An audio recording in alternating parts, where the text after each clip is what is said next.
नमस्कार दोस्तों, स्वागत है आपका संभव कृपा चैनल पे। तो आज जो मैं ये वीडियो लेकर आया हूँ उसके अंदर मैं आपका डिस्कस करूंगा एनआईटी जालंधर का जो अभी एग्जाम होने वाला है। उसमें अगर आपके सिलेबस में अगर एनआईटी एक्ट एंड स्टैट्यूज के ऊपर है तो मैं आपके बस यहाँ पर मैं ये भी वेबसाइट लेकर आया हूँ एनआईटी की। तो यहाँ से जो भी इंपॉर्टेंट क्वेश्चन है जो पहले पूछे गए हैं उसके बारे में आपके साथ जानकारी शेयर करूंगा। तो इस वीडियो को अंत तक जरूर देखिएगा, यहाँ से आपको बहुत ही हेल्प मिलेगी आपके आने वाले एग्जाम के लिए। यहाँ से आपको पता लग जाएगा कि एनआईटी के बेस जो क्वेश्चन आते हैं एनआईटी के ऊपर वो क्या आते हैं, चाहे वो आप किसी भी एनआईटी का एग्जाम दे रहे हैं। ठीक है, तो मैं स्पेसिफिकली बात करूंगा एनआईटी जालंधर के रिक्रूटमेंट के बारे में। तो सबसे पहले इस वेबसाइट पे आप नीचे आएंगे तो आप एडमिशन्स के बारे में क्वेश्चन जरूर आता है यहाँ पर। ठीक है, एडमिशन का लिंक ओपन करेंगे तो आपको इसमें दिखता है कि बीटेक बीटेक में एडमिशन का मोड क्या होता है। आपसे क्वेश्चन पूछा जाएगा बीटेक में किस मतलब क्या चार ऑप्शन होगा, इसमें ऑप्शन दिया होगा जोसा, सीसीएनए, डीएसएबी। तो मतलब बताना कि कौन से मोड से जो है वो बीटेक में एडमिशन होती है।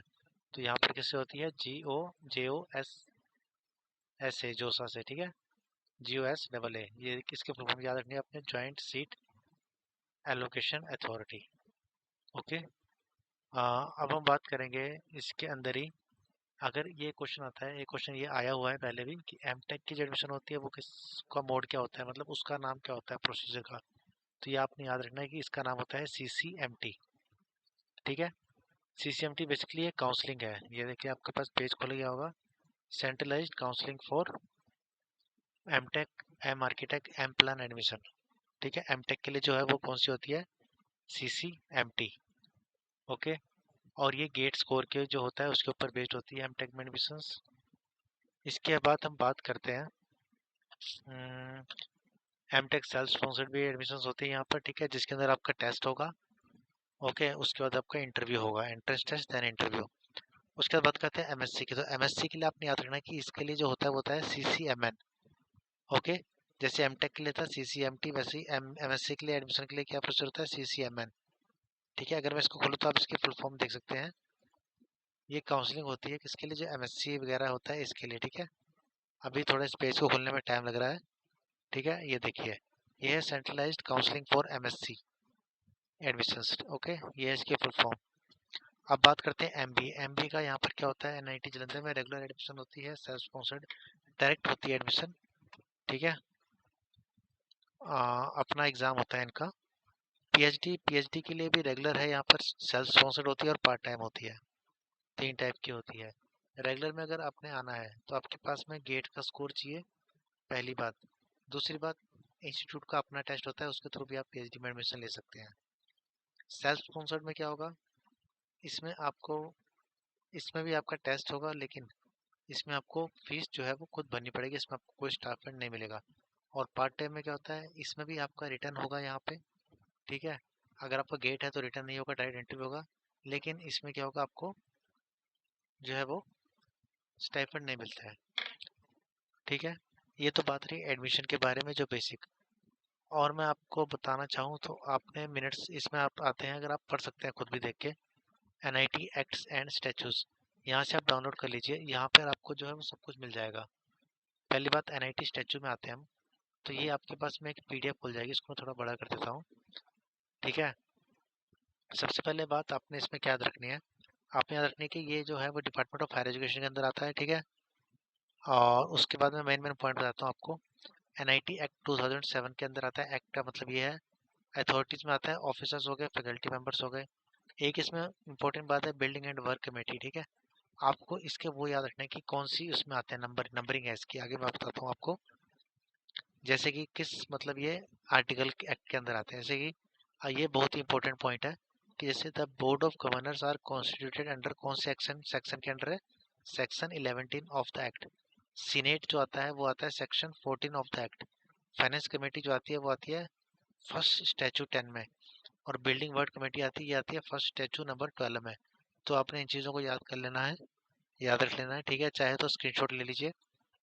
उसके बाद हम बात करते हैं कि बीओजी के बारे में। ठीक है, तो बीओजी की जो होगी वो हमारे पास में, उसे जो इनवाइट करेगा वो करता है रजिस्ट्रार। ठीक है, और 8 हफ्तों से पहले नहीं होना चाहिए, मतलब। ठीक है, नॉमिनेट और इलेक्ट करेंगे वो 8 हफ्तों 8 वीक से पहले जो है वो नहीं होना चाहिए। और मैं बताऊं, ये जो बोर्ड की मीटिंग होती है बीओजी की, ये 4 बार होती है एक कैलेंडर ईयर में, ठीक है। ओके, कैलेंडर ईयर जो स्टार्ट होता है वो स्टार्ट होता है कब से? 1 अप्रैल से 1 अप्रैल। ओके,